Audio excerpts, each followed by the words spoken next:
You're listening to the Heroes Power Hour presented by BlizzPro.com. Your hosts, Balrog fan Zexorus and DJ Tyrant.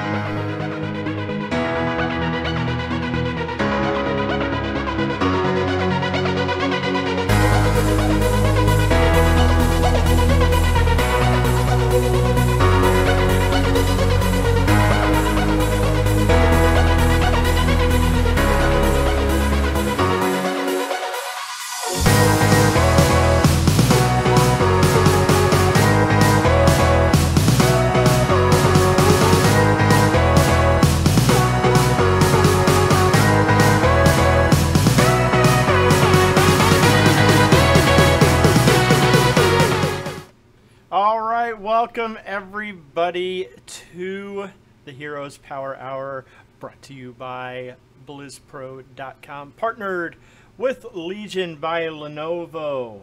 I am still doing hosting duties as Jimmy is still out of the office, we'll say. With us we have the ever awesome Balrog fan BP and the ever excellent P-Flame G, who I love to argue with constantly about literally anything at any point in time. Gentlemen, how are we doing today?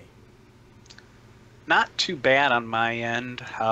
Played a lot of Heroes over the last week. It was a lot of fun. Did a lot of Heroes things, trying to learn new heroes. Focusing right now on Karazim, trying to also kind of get better with Ariel. I don't feel nearly as comfortable on those two as I do Uther, obviously. So it's a work in progress. I feel slightly more successful with Karazim, oddly, but I don't know if that's going to be a lasting feeling. Maybe just because he's new or we had an easier matches or something. I felt like my output was a little better, but I don't know. Carl, what about you, man? I've been playing a lot of Pokemon Trading Card Game Online. Me too. But in the world of Heroes, we played some Heroes before the show, playing some heroes that we're new to. So I played some Malthaon, some Genji, and I still definitely need to put a lot more work on them. But they're characters that I feel like I'll have a lot of fun with. So I'll continue to work on them and try and get them in a spot I feel comfortable taking them into a ranked game or even a team league. So that's kind of my thing with Ariel too. Like, I don't feel comfortable on her. Like, I still not at all. Like Karazim, I already feel a little more comfortable with him than I do Ariel. It's weird because she's good. Yeah. Just not my kind of good. Yeah. How about you, Willie? Well, I didn't get as much gaming as I wanted to this past week. I had a little bit of an issue after the show last week that kind of extended into I had to go to the hospital all of a sudden. So if you followed me on Twitter, I learned I was diabetic. I've developed diabetes, and that kind of sucks. So everything's been kind of readjusting. But gameplay wise, it's been Final Fantasy 14 player versus player. Been having a lot of fun with that, huh? I've been having an absolute blast, and they have armor sets from my favorite Japanese show, Garo. So that just made me go, okay, yeah, I gotta play. And you can only get them through the PvP system. So I'm like, I will grind this as long as I have to get all those armor sets. But you know, we've been playing Heroes as well. Obviously, I've been working on Tassadar. Because he's so disgusting right now. Yeah, I played a bit of Tassadar myself too over the past week, and I completely concur with that sentiment. He's very strong with very little effort needed. Yeah, he's best assassin right now. So with that in mind, we might as well hop into the build, right? Why don't we hop into the build? I like it. All right, jumping in. Tassadar was best mage during Tech Alpha and stuff like that. If you've played the game for a while, he was incredible in the Tech Alpha. Just tons of damage, split push, healing, whatever. Guy was good. now they brought him. They kind of hit him a lull, where he hasn't been as good recently. But they just reworked him, and it's just filthy. So, ability is the same. Plasma shield, throw a shield on somebody for a few seconds. However, they built a talent into the shield now. The life steal ability is now built into the shield, which is sick. Love it. Psionic Storm still. They changed how the damage works. Now it ticks up to a max damage point. So, it doesn't just drop the same flat amount of damage every time you drop it. Dimensional shift, of course. So it has a cat per cast, basically. Yeah. Okay. Yeah. Yeah, they have to sit in it for it to do a whole bunch of damage now. If you just splash somebody with 1 or 2 ticks, it's not that impactful. Yeah, but if you've got like a variant who's just absolutely bent on dueling you, and he sits in every Psionic Storm, he's not really going to have that fun of a time. Yeah. So he's going to eat a lot of damage. Dimensional shift, vroom vroom, Tassikar, same thing we know and love. Oracle still reveals people, still good. Picks off. Well, what I like Oh, go ahead. I was just going to say, and it doesn't really come into play until the talent section, but what I like about it is Oracle is more involved in your rotation now, which is cool. Oh, absolutely. There's some just wonderful stuff involved with Oracle now. Yeah. So, moving on. Let's move on to the talents. Wait, what about ultimates? Ultimates, we'll get there at 10. All right. Level 1, Templar's Will. Hover for everyone. Attacking enemy heroes restores 8 mana a second. That's actually really good. That's actually incredible. Combined with the shield itself, it gives you an incredible amount of just overall sustain, especially against like enemy melees that have to get up to the creep wave and stuff like that. So, it's quest talent. After you attack heroes for a total of 30 seconds, your damage on your distortion beam is increased by 150%. Now, it kind of tickles you at first, but when that 150% kicks in, that's a lot of damage. Like, he suddenly becomes straight up somebody you don't want to duel without backup. Like this, if anybody had watched the show before, this Tychus kept wanting to duel me very well. Or duel me a lot. And it didn't turn out well for him once. He had to have backup. Then, after 60 seconds, your distortion beam, your auto attack, your distortion beam is your auto attack. Its range is increased by 1. So you are just short of a keep's range. You are just on that line to give you an idea of how far that range is. Because I was messing around with it during our gameplay session just to see how far it was. If I could actually siege a fort or a keep down with just the auto attack, and it was just short. If it was like 1.2, you would be right outside that range. So that's probably why it's not 1.2. So incredibly strong talent, not that hard to get completed. I've been consistently getting it finished before level 7. Now, how much of that, like, when players actively try to counter, because now when I go up against Tassadars, I try to never let him auto me, basically. If I can avoid it, I don't let it happen. When you run into players like that, is it a lot harder to get online? Do you rotate out of lane? How do you deal with something like that? Rotate. Easiest solution is to rotate to a lane that will let you get auto attacks off. If not, you'll get it done at some point. Okay. So... But, like, there's never been a game where I haven't finished this quest.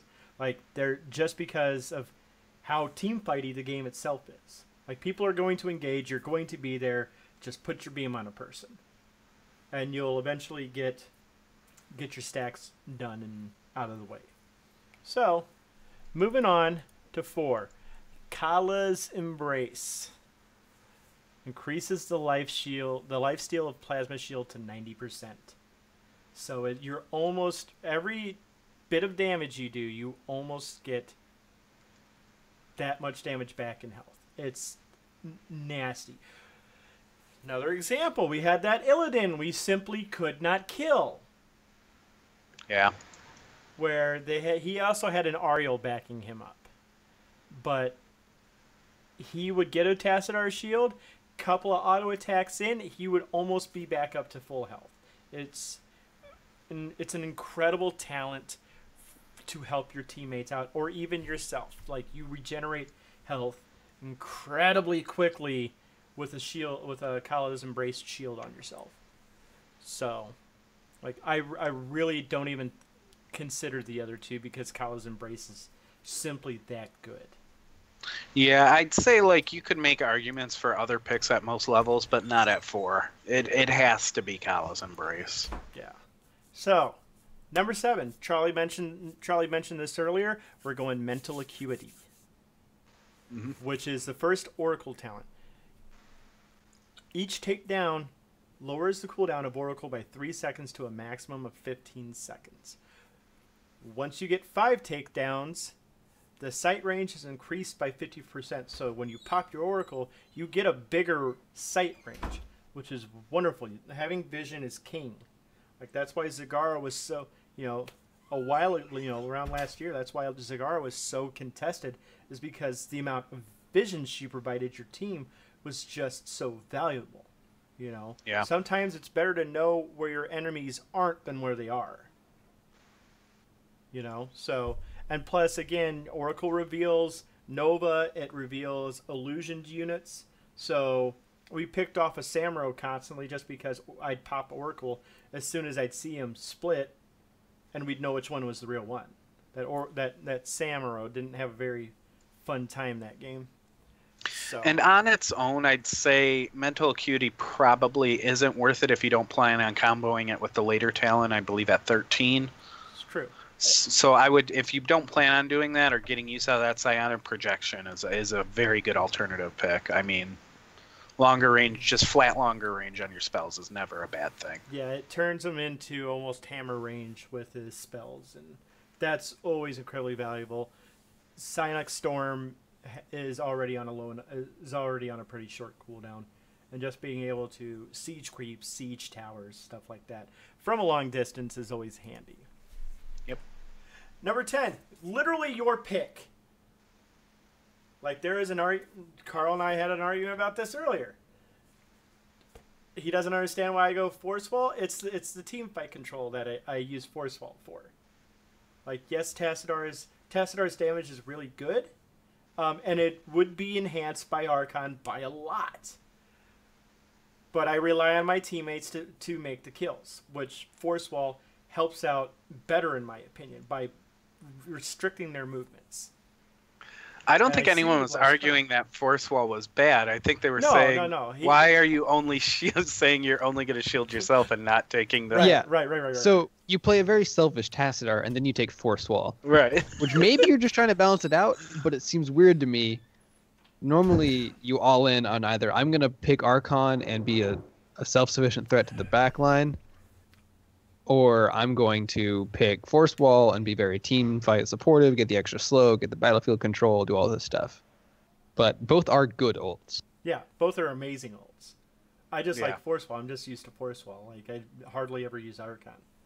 So. Force Wall is good. Force Wall is amazing.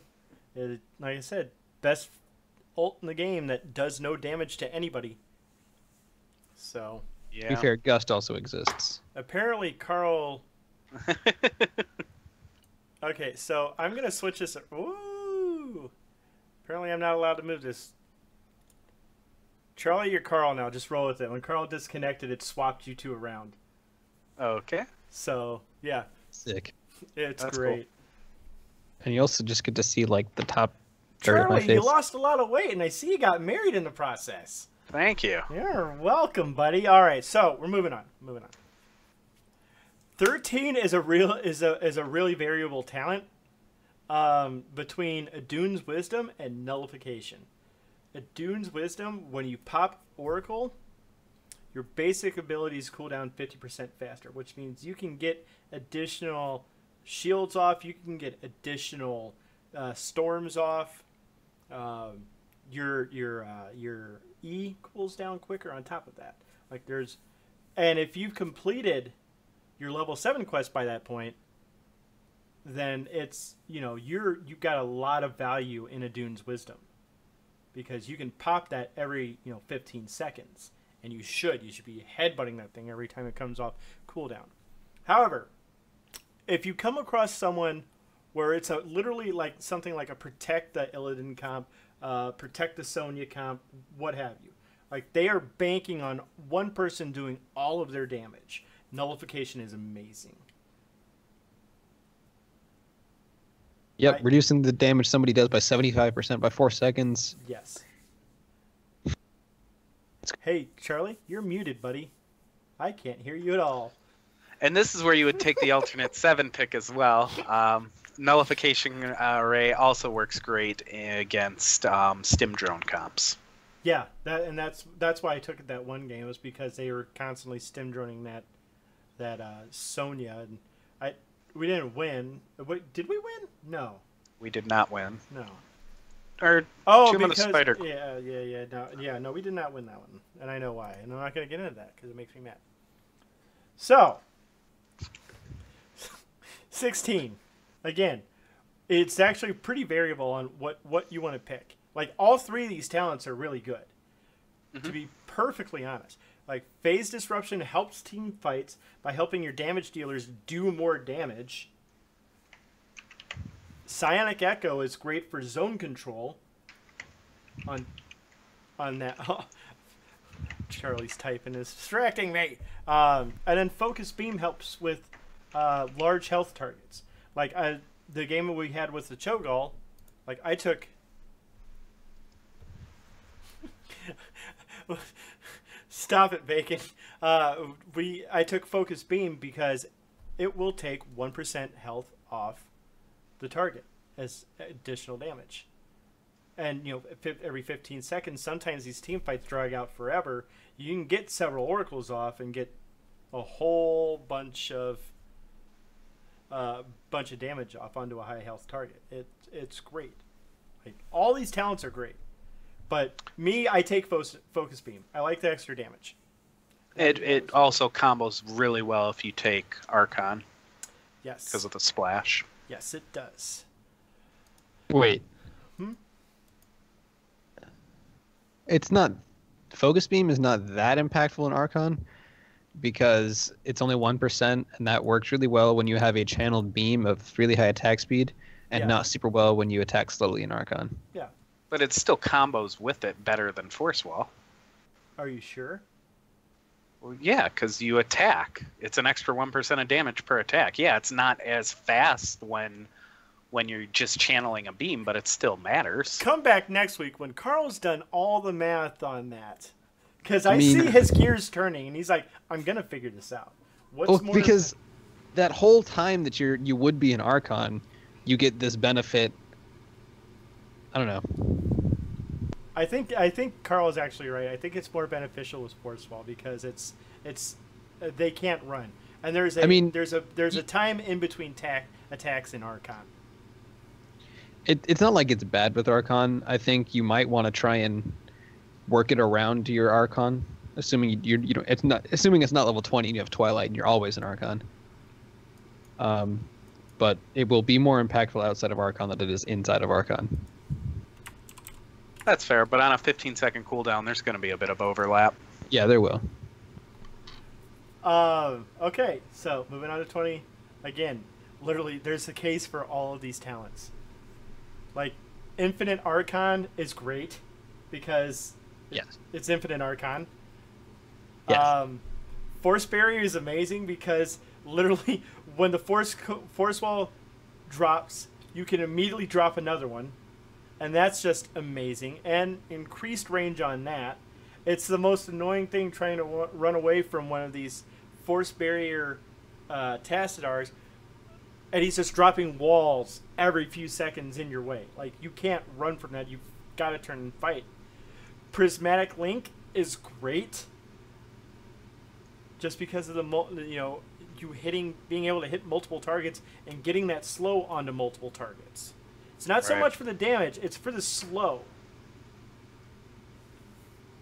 And then Shield Battery, like, you give everybody a plasma shield. And then they get life steal on top of that. Like, I'm going to sneeze, oh my god. They're all incredible talents. It's just... Bless you? Now, see, you made it go away. There's a case for all of these. I personally like because I'm a Force Wall guy, I like either taking Force Barrier or Prismatic Link. Like that's my thing.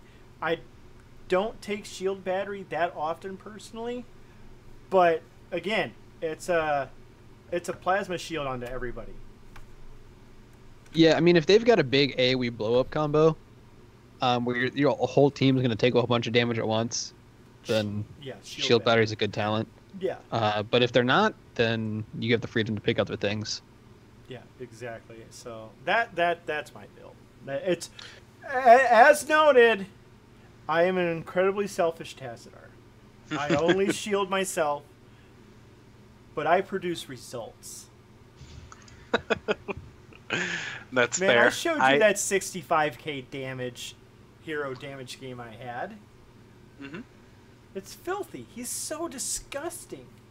Like people try to duel him thinking it's the old Tassadar, and he's not gonna get anything done, and then he just shreds your life bar and ends up with more health at the end. It's so good. He's so much fun to play right now. Yeah, that's the build I generally go with myself. I just usually take Archon, and I'll take the extended Archon or Prismatic Link or Shield Battery. All kind of situation dependent. Yeah, for sure. Got him channeling. I just did a Jimmy. I just did the yeah for sure. Oh, the yeah for sure segue? That means it's time to move on. Absolutely. He lost interest in my words and said, yeah for sure. Shout out to Jimmy. Stay tight. So, HGC happened. We didn't get a chance to watch any of it on Saturday because we were participating in a tournament called Creators of the Storm. And it was put on, like, Willie, you were more close with the formation of this. I'll let you kind of describe how it came to be. Yeah, so Creators of the Storm was a community content creator tournament put on by the Nexus Trolls and their podcast. Go check them out. They're pretty cool people. And they had reached out to me a while ago, wanting to know if we wanted to take part in it.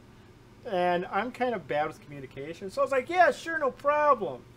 And then I mentioned it to us, and then months went by, and I'm like, oh, and then like last week, I'm like, oh, hey, don't forget, guys, we have this tournament Saturday, and what? Yeah, thanks for the heads up. Sorry, I gave you a week in advance. What else do you want? So, do we have, I don't know if they have a website or a Twitch stream or something we can hand out for the Nexus Trolls? You can go to creatorsofthestorm.com, and they'll have all the information on there. I think they've got the VOD of the entire tournament up at this point. So sick. But it was, they had Halloran come out without his couch, and I was very disappointed in that, to cast the tournament. And, you know, shout-outs to him for being awesome. But a lot of us, like, going into it that morning, were kind of like, okay, it's just a way to spend a Saturday, I guess. And I ended up having a lot of fun at this. Like, oh, yeah. Like, I want TBK, I want my run back. But, like, it was an incredible amount of fun with Charlie missing half his face. But, what? Yeah. I'm supposed to... You said I could turn. But you not that to the right, whatever. But yeah, it was well put on. Like, Halloran was really entertaining. We did interviews. You're perfect, baby. Stay right there. The interviews were, we've got to do interviews in between games, and you know, TBK and I talked some trash to each other continuously. Like, what were your guys' thoughts on the tournament? I had way more fun than I thought I was going to. First off, like, I thought it was going to feel more like a chore, because I wasn't ready for it. It had been kind of just dumped on me by an inconsiderate host, and like with like less than a week's notice. And I just thought, like, okay, well, we're not prepared for this. It's random stuff. None of this matters. It's just going to be something I do on Saturday, you know. It ended up being the most fun I've had playing Heroes of the Storm, I'd say. And a million times better than Chair League, which is... But Yeah, I mean, like the format was, we got to do a lot of like stuff that was outside of our comfort zone, like all warriors and We're bad at that one. yeah, we are not good at that. But StarCraft Diablo was a lot of fun. I like Monsters vs Humans, though. I wish some of these parameters were a little more defined, or at least like we had somebody ruling on things, because there was like a thing where Bacon and wanted to pick apothecary. Apothecary. Apothecary. Apothecary. There we go. Apothecary Morales, and it was like, no, that's not Horde, that's Alliance. No, it is Horde, and like everybody was arguing about it on the thing, and then he just ended up not getting to do that, and they had built their comp around it a bit, so it was kind of feels bad man there. But other than that, like one hiccup, the tournament went really smooth, and it was a whole lot of fun. I would definitely do that again, and they said they're going to make it an annual thing, so very excited for that. Carl, what about you? Yeah, I think it was a lot of fun. I was glad it was the fun drafts like it was. I mean, they tried to balance the teams as best they could, but they kept the podcast together. And, you know, it's not like, we're all playing as people of equal skill. So just, a 4-team tourney of normal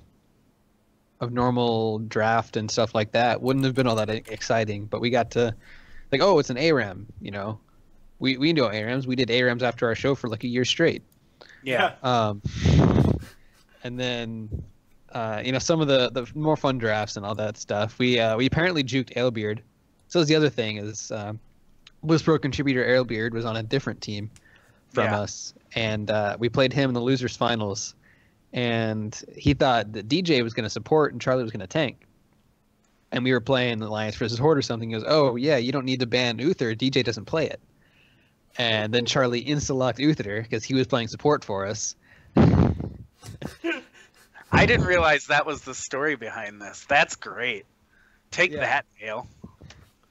Why didn't you scout me at all, man? All I've been doing is playing Uther since 2.0 dropped. And then we double juked him in game 3 when he picked Hammer, and he forgot about my pocket Chromie. So we made DJ tank, and I picked up Chromie, and poor Alebeard did not have a good time. Like, wherever he went... Was it Ale on Hammer? Yeah, Ale was on Hammer. That's the only reason, I was like... If it had been literally anybody else on Hammer, I would have been like, whatever, I'll tank. But he picked it, and I knew I could counterpick him with the Chromie. Skynet had to come down. So aggressive with Chromie, it's hilarious. It was a fun tournament. I had a good time. Definitely. Like, I'm looking forward to the next one. I promise to be more communicative with you guys, though. Hey, just anything more than a 6 days notice after mentioning it 3 months. Like, there has to be less of a gap than 3 months to 6 days before the tournament. That's all I ask. Like, maybe a monthly reminder. Like, hey, we got that tournament next month. Thanks, Willie. Yeah. I had forgotten about that because you had mentioned it offhand 3 months ago, but it's good to know now. Thank you. You're welcome. But no, definitely would do it again, though. I'm really looking forward to another one, actually. I hope we get to continue to do stuff like this. It's one of the best parts about doing a podcast is interacting with other people who do podcasts, people who love the game. I mean, at one point, after we were hosted, we had 130 viewers in the lobby. And by the way, you're looking at our loser finals champions. Like, we're going to get that run back on Lords of the Storm. And we're the only team that took a game off of the champions. Yes, true. That's us. They jumped into our ARAM domain, and we made them pay with all the practice we had after show with our wonderful viewers. That's what happens when the game lets us have double Nazebo. Yeah. And for once, I won a game on support. Oh yeah, that's true. So yeah, no, shout outs to the Nexus Trolls for putting on like that amazing event. That was we've all said, it was just an absolutely amazing time. I couldn't have thought a better way to spend a Saturday recovering, than that. It was so much fun. And yeah, I mean, and if you watched any of the pregame shows today, you saw that we were playing with Bacon Hots, a friend that we made during the course of that tournament. So another Yes. good upside. A really He's a much better player good than player. all. Yeah. And a friend. Oh, we're ordering it now, Carl. What's he? I think he's Grandmaster 32 or something like that. He's up there. Yeah, like when he was playing in the tournament, he was at Grandmaster 44. So, I mean, So Bacon, to me, I was glad to make a new friend, but Carl, he's glad to meet a good player, then friend. I just want to make sure that's what you were saying. That's what it sounds like. That's what it sounded like. Or did I misunderstand it? I wanted to give credit to the fact that he's a really good player. Okay. And it's fun to play with people who are better than me. That's true. That's my everyday experience playing with you guys, though. So. Oh, and side note, I will be on the Nexus Trolls podcast tomorrow, Wednesday, 7:30, I believe, on their show. They graciously asked me to come over and spend some time with them. I was like, yeah, you guys are all right. And plus, they call my Chen play cheeky, so I take nice. I take that as a compliment. That's what they advertise me as, is the cheekiest Chen NA. That's cool. You're gonna be on a podcast.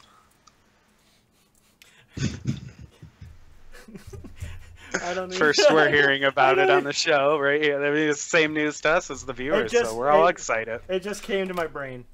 Aren't you guesting with somebody, actually? We haven't set it up yet. Bacon invited one of us to guest cool. on his show, but we haven't set up concrete details yet or anything. You should do it.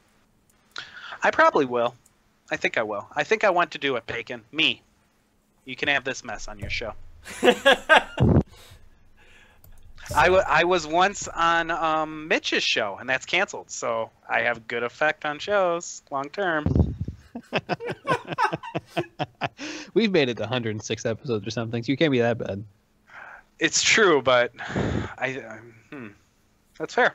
Yeah, you know what? I'm awesome. Anyways. Sounds good. HGC, though, I mean, unfortunately, I didn't get a chance to watch any of it Saturday. I watched a little bit Friday night, and I just kind of zoned out on Twitch completely on Sunday. I paid no attention to it, which is my bad, because we've been really good about watching it every week. But I was so full of myself from the tournament and having fun that I didn't think to sit down and do work for the show. Yeah, we can at least talk about some of the more interesting results. In NA, on Friday, No Tomorrow 3-1 to Superstars. Yeah. So, I don't know, I was expecting, last season, No Tomorrow was kind of like a 7th place team. Superstars was like a 5th place team or so, and it's just a little bit of an upset. Well, and Faye, when we played that interview last week, she mentioned Equinox just kind of, he's like, go, come on guys, we're gonna do this, we're gonna go. He pushes teams, and you could see more of a frantic urgency in their gameplay. They were definitely rotating a lot more. Yeah, they definitely were. Equinox definitely showed what he could bring to No Tomorrow, and I definitely liked what I saw out of him. Also, Equinox got to play Kerrigan, didn't he? Yes, he did. Why would you give Equinox? I remember he got to play Kerrigan because I saw the Kerrigan pick, and I immediately tweeted at him, "Make me proud, Dad!" Because I sent him a clip of a nice play I made on a Kerrigan that led to an instant, quadra kill with the words, "Did I make you proud, Dad?" It's best, if you follow Willie on Twitter too, it's best to think of all of his tweets being screamed at you. Yeah, I don't do it Little John style, all caps all the time, but just imagine I'm talking really loudly. Yeah, that's his Twitter persona for sure. Yeah. So, and speaking, back on HGC, to the surprise of no one, even in death went 0-2. Yeah. I mean, nobody expected them to do well at the start of the season. I don't expect them to do well at the end of the season. I mean, there's a chance, right? No. Yes. if you put a team in the HGC and they get regular scrim time, they get better. Right? I don't know how much better they're going to get. I don't know what the skill cap for these guys are. Right. You know, maybe at the end of the season, they're just taking one game off of these teams or 2 games, and maybe they're not winning any full series. But I expect them to do better at the end of the season. We saw growth on the bottom of both divisions by the start of midseason brawl. You know, Be Genius, especially garbage. I mean, I'm not saying they're going to contend for the first place spot and going to end up at BlizzCon. I'm just saying, I don't think they're going to end the summer season. What is it? 0-14. I mean, I will bet you $20 they do. Just you, Carl. I will say it's not unlikely for players to be thrusted into this kind of like they were and to be overwhelmed by it and shut down. I think it depends on the kind of people they are, somewhat, you know? Because it's kind of a big, I mean, yeah, it's a big opportunity, but it's also like they weren't really expecting it and then they had it. I mean, it's true, but like they were trying, right? They won the whole tournament. They went to the Crucible. Like they were all in on this. You know, and they didn't make it at the Crucible, and they had this like letdown moment of, oh man, we were so close, but we couldn't quite pull it off, and now they're in here. So I would think that these players do have the drive. It's not like they grabbed a team of 5 players who just queue for Team League all the time and say, hey, you're an HGC now.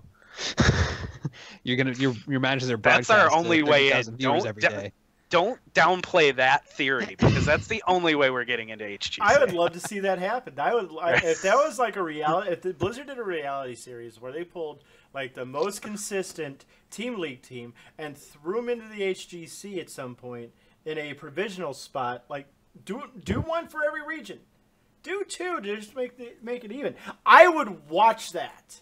I mean, that would be interesting, I guess. I mean, if it's the best ranked team league, you know, why not? But I mean, it put some, some effort into Team League. Honestly, more people would queue for it. I don't know that this is like a legitimate thing, but if Blizzard was to do something like this, where there was some sort of reward, like tangible reward for placing high in Team League, because you get it, make it a more competitive ecosystem. Yeah, like, did we just stumble onto a great idea here? Oh, I don't think so. I don't think. I think anybody who's good enough to Grandmaster in Team League has already scrimmed for a pro team at some point. Right, but this would be another way for those players to potentially get into the HGC through another method. Uh-oh. The Breakfast Club. I'm in. Can I be Bacon? I'll only join if I get to be Emilio Estevez. I get Judd Nelson. I love that. I'll name change to Hash Browns. He just goes literal breakfast because he's never seen the movie. Oh God, Carl's so young. No, he's like actual look at breakfast. His comment. Yeah. We're not talking about the movie. Oh, you have seen. I am. I'm not gonna lie. I would actually be down for that. Yeah, I'm strawberry crepe though. All right, let's just get that out of the way right now. I walk if I'm not strawberry crepe. What? Okay, so wow. HGC though. How about that HGC, guys? It's pretty entertaining. Like, usually when I break you 2 at once, Jimmy jumps in and like fixes things. I guess I can't do that when he's gone. So Saturday, No Tomorrow pulled off another win against Team Freedom. So that's another mid-range, on the same kind of caliber as Superstars, but they're pulling off these wins. Yeah. So if they're beating Superstars and Team Freedom, and Niantic isn't pulling wins, and B-Step is dissolved, No Tomorrow is looking like the 4th place team right now. Yeah. I would also like to remind everybody that if you're keeping score, always remember it takes Niantic 1 game to remember they're Niantic. If that. What was that on? That was on Sunday when that happened? What, their game against No, Gale Saturday. Force? Saturday. That was Saturday? Okay. Which I made sure to have on my TV just because we had some Right. downtime at one point. I think the most surprising result for me personally was 03, even in death, getting 03 by Tempo Storm. No, I'm kidding. Roll 20 getting. Sorry, I'm trying. Gale Force beating Roll 20 3-1. Like the Roll 20 had this problem the second half of Phase 1 where like they just looked really weak coming out. But Gale Force just bopped them really hard. And to be honest, I don't know if Gale Force can keep up that kind of momentum. Because I'm not entirely impressed with K1 and King Calf. I mean, I know Roll20 had a roster change. So, I mean, okay, yes. Roll20 had a roster change, and that's valid. But there are two teams who were better than Gale Force Esports last split, and they just beat one of them. Yeah. So, I think No Tomorrow, Freedom, and Superstars shouldn't be difficult wins. And yeah, Temple Storm will be hard to beat, but even if they go 6-1 with the half of the season, I think Gale Force is really happy with this result, and I don't think it's that hard to do. It's a good win to get early, that's for sure. Yeah. Especially if it comes down to it and it's tiebreakers, you know. You know, look back at that series and go, man, remember when they dropped that right out the gate? That bit them in the butt. But I've become not able to be. I'm no longer able to be surprised by Roll20's inconsistencies. Like sometimes they look like they might actually be the best team in NA, the great NA hope, and other times they look like casual, you know, second to fifth place NA team that just kind of is there. So it's weird to see them perform so well and do things in like group play like they did, and then to perform fairly well at the tournament. You didn't like do great, but you did good enough at both tournaments. I mean, they were the best NA team, right? Yeah. Right. Like You can't debate that. They bounced Tempo Storm out of Western Clash, and they bounced him out of the mid-season brawl. Like that. Yeah, it just straight up says Roll20 is the best NA team. But they come back to NA and Then they get stopped. beat by Gale Force. Bacon just asked a great question. Do you think Roll20 played at all after the tournament? No. I would imagine so. I don't think they did. After the mid-season brawl, they had to get back from Sweden. I don't think they had time to play a game.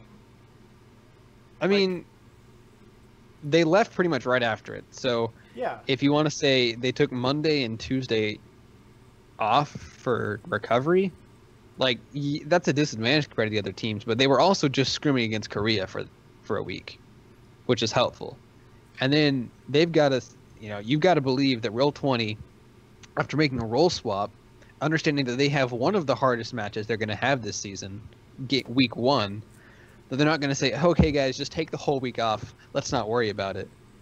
That they're going to rest what they need to and then hit scrims hard. That does sound unlikely without Chu around.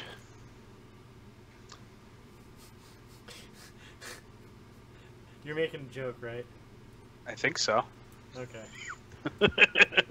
Sometimes it's really hard when you make your delivery that deadpan.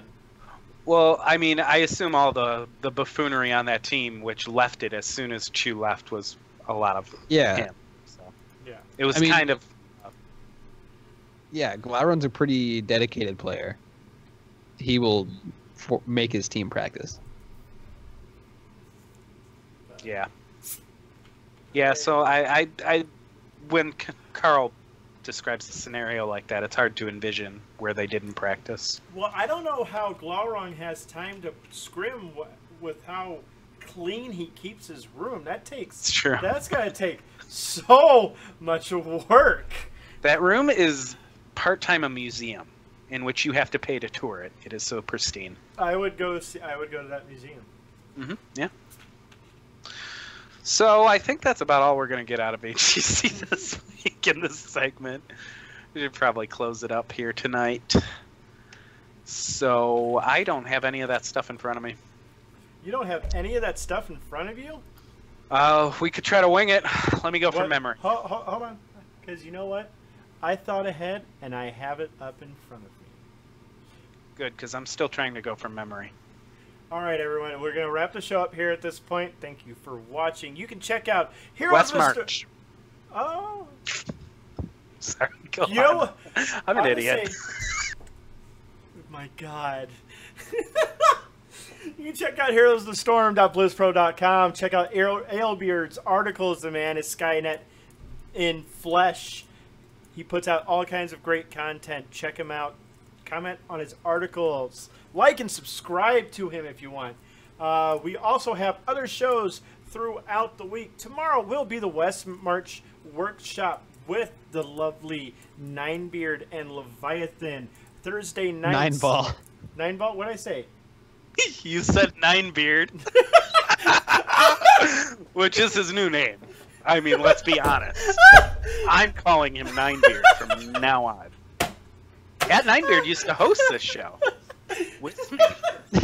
Ninebeard did used to be on the show. Take over. I This was can't do Ninebeard's this. show. I can't do this. One time, Ninebeard ruled this roots. I can't work like this. You do it. So yeah, West March workshop on Wednesday, payload on Thursday. We got Well Met on Monday now. Time Analysis. around here. Our analysis audio only. Get it on iTunes. You can also find us on iTunes. Rate us there. Tell people you loved Ninebeard. It'll go over very well in the comments. We have a Patreon. You can donate there. We have shirts. They do not feature Ninebeard, but feature us as cartoon characters. It's the logo for our show. You can see it, like right below me. So that's cool. If you want a shirt, you can. And yeah, I think that's. You can donate to us and send a shirt to Ninebeard. It's a Ninebeard. Tell him you want Ninebeard. You can tell what was in my brain when I was talking about 9-ball. I'm like, Start Ninebeard, bring back Ninebeard as a movement. Do that on Twitter. Tweet at him. It's at 9ball, but hashtag not my heroes podcast host. Hashtag 9. Oh my God! All right, everyone, we're gonna wrap it up from here. We will see you next week. Hopefully, Jimmy will be back. Yeah, we need him. If not, Desperately. Also, hopefully Ninebeard will be. Hopefully, Ninebeard is here next week. Tweet at Ninebeard, ask him to be a co-host on the Heroes Power Hour for next week. It'll be great. Yeah. Mm-hmm. So, all right, everyone, have a great night. Stay tight. Stay tight.